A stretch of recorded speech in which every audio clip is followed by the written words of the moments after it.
Hola, soy Francisco y esto es Béisbol, Números y mucho más. Ya estamos llegando al 10º video, una fecha como para conmemorarla un poco.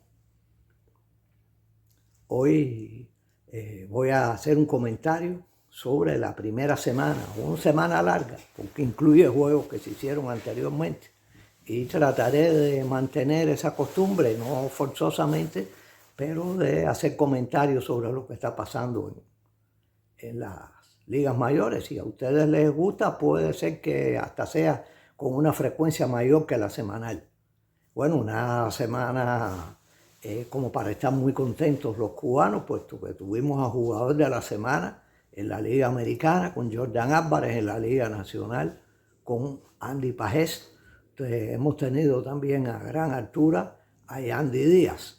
Primero, bueno, gran Jordan Álvarez, uno de los 5 principales sloggers del béisbol contemporáneo, que como dije al principio de los videos, es un hombre que si logra estabilizar su salud va disparado hacia Cooperstown. Un caso sería un segundo caso como el del Big Papi, David Ortiz, que también casi ya con 30 años fue que comenzó a jugar realmente a diario y comenzó a demostrar su extraordinaria calidad que lo llevó hacia allá, hacia el Salón de la Fama. Ahora habría que ver en el caso de Jordan qué hace el Houston, qué decisión toma sobre si convertirlo en un especialista como bateador designado para aliviarle la carga física, o dejarlo que juegue por lo menos ocasionalmente, que me parece a mí que psicológicamente es lo mejor, sobre todo para los jugadores jóvenes.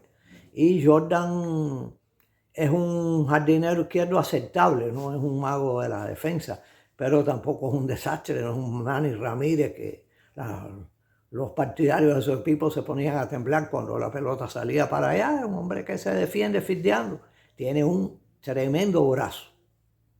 Pasando a Andy Pajés, bueno, una trayectoria muy interesante, tipo montaña rusa el año pasado. Empezó muy bien, pudo haber ido al All-Star, estuvo discutiendo eso. Después, en los últimos meses de la temporada, bajó. Tuvo un espantoso, un escalofriante slump, un récord de slump durante el playoff y la Serie Mundial, y realizó después una jugada defensiva trascendental que cambió muchas cosas. Cambió el desenlace del juego y cambió la propia carrera de Pajés probablemente, porque si se le hubiera caído esa pelota, si no hubiera podido llegar a ella, posiblemente se hubiera visto muy afectado psicológicamente por el rendimiento, la falta de rendimiento ofensivo que tuvo. Entonces Pajés está quemando la liga, bate, no solo tiene 3 jonrones, sino está bateando con una consistencia tremenda. En la defensa, bueno, está demostrando por qué esa gran jugada no fue casualidad. Él clasificó según los números y los numeritos entre los mejores jardineros defensivos el año pasado, y este año ya lleva 2 jugadas brillantes, 2 jugadas que a mí me ponen a pensar por las trayectorias largas, esas tan seguras, esa vista que tiene para saber dónde va a caer la bola, me hacen pensar nada menos que en Andruw Jones. La gente dirá que es una exageración. Bueno, vamos a ver qué pasa en el futuro. Volviendo a Yandy, bueno, un bateador de mucha consistencia, un bateador que no pega muchos jonrones, pero le da muy duro a la bola, según lo demuestran las estadísticas de contacto fuerte que tiene. Y uno de los pocos jugadores cubanos que ha logrado interiorizar esa arma que es la disciplina esa de bateo, que significa paciencia y significa una gran lectura de la zona de strike para seleccionar la bola óptima para conectarla. Bueno, otro cubano que ha estado empezando bien es Luis Robert Moirán, un caso parecido al de Jordan, sin que tenga los récords de Jordan, pero siempre se le vieron unas condiciones extraordinarias, pelotero de 5 herramientas, rápido, con brazo aceptable, una gran defensa en los jardines, poder. Y vamos a ver si logra recuperar su forma de hace algunos años. Quisiera intercalar dedicarle una parte del comentario a un jugador que yo lo admiro mucho, a José Ramírez, tercera base de Cleveland, que acaba de establecer un récord de más juegos jugados con el Cleveland. Un récord muy viejo, se lo rompió un jugador que se había retirado en 1918, un jugador muy diferente a Ramírez, que su mérito fundamental era como tocador de bola y que se le atribuye el invento de ser el primero que se tiraba de cabeza y así pensaba que protegía sus piernas. Bueno, no era una cosa tan tonta porque el gran Ricky Henderson razonaba de una forma parecida.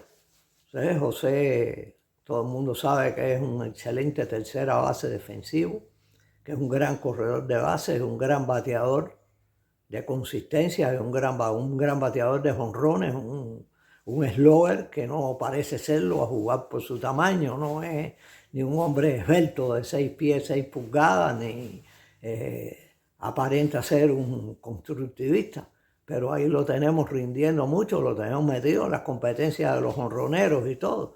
Aquí estoy mirando sobre su desenvolvimiento, que en la historia de Cleveland va segundo en jonrones.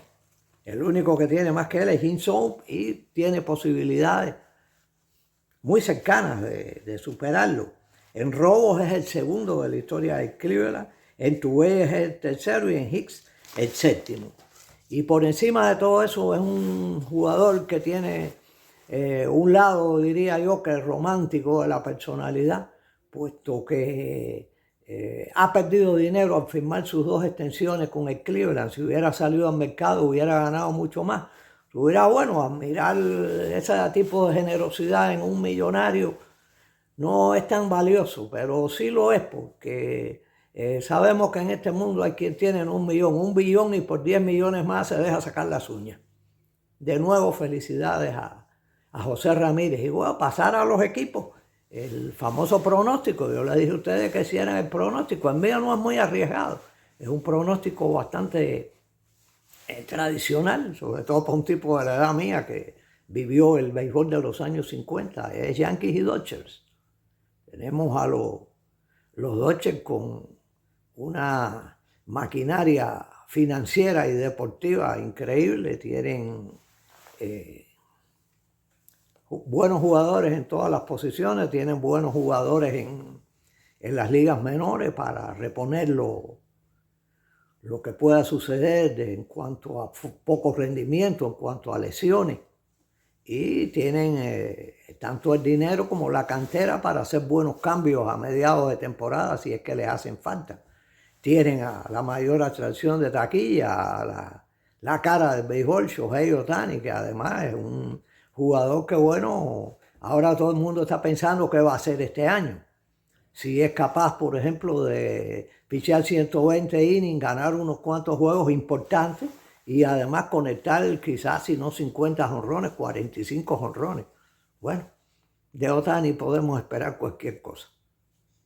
Y por el otro lado tenemos a los Yankees, que a mi juicio han tenido una estrategia acertada en los últimos años, no meterse en los contratos largos, en los contratos estratosféricos, como el del propio Ohtani, que bueno, en el caso de Ohtani yo creo que se justificaba completamente. El caso de Soto también se justifica, pero la actitud de los Yankees es interesante. Nosotros estamos a unos meses de que empiece la discusión del contrato colectivo, que va a ser una discusión enconada, una discusión que va a tener repercusiones enormes sobre el destino del juego. Quizás se retrase la próxima temporada, quizás haya cambios inesperados. Se van a discutir 2 cosas, sobre todo el tope salarial es una. Los dueños de los equipos quieren equilibrar, consideran que el tope salarial equilibraría la lucha por las clasificaciones y en general iría a favor de los equipos menos afortunados económicamente, los que viven en áreas metropolitanas más pequeñas. Y tenemos también otra cosa de la que se está hablando menos, pero que se va a discutir también, que es si se establece o no se establece un draft, un sistema de reclutamiento internacional, no como ahora en que el draft está limitado a los americanos, los puertorriqueños y los canadienses.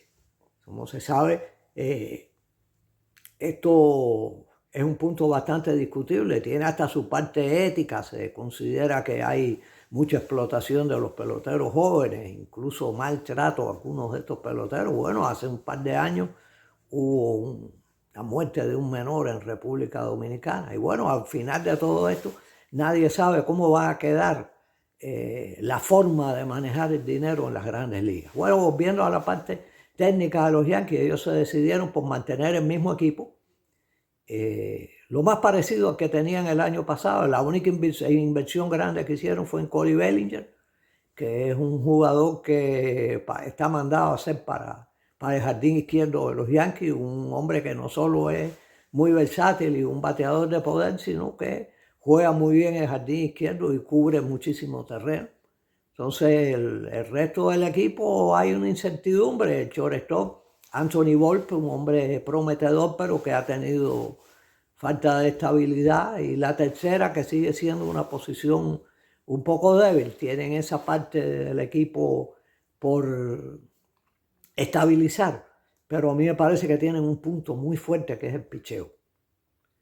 Con la aparición de Cam Schlittler, un novato que se vio impresionante, además se le vio con una fortaleza psicológica tremenda para pichear juegos decisivos, y está igual que como estuvo al final de postemporada, demostrando que es un pitcher muy determinante. Tienen a Rodón, tienen a Luis Gil, otro lanzador que está en ascenso. Tienen a Max Fried, uno de los pitchers más inteligentes y más consistentes de los últimos años.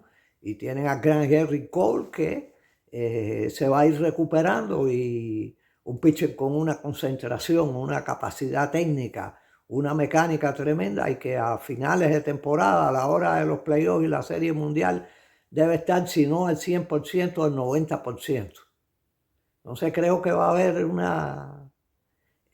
las próximas 2 o 3 temporadas se va a reproducir el ambiente de los años 50, donde había los dos grandes equipos que siempre chocaban, el equipo, el que era el macho entonces, el privilegiado, que eran los Yankees. Ahora han pasado a la posición de no favorecido, y ahora los Dodgers son los más poderosos. Ahora se habla de los Dodgers como el imperio del mal.